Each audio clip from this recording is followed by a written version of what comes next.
সোম্মা আমিন, আমি জাতীয় ইমাম।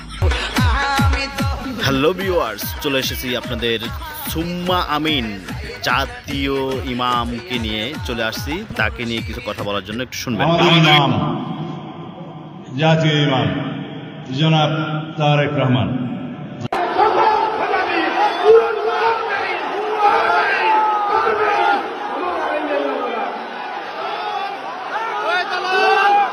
উনি হলো জাতীয় ইমামের নিয়োগ দেওয়া খতিব। উনি পড়াবে জুমার নামাজ, রাখবে দেশ মুক্ত। আদর্শবান দল বিএনপির দল, জান্নাতে যাওয়া যাবে।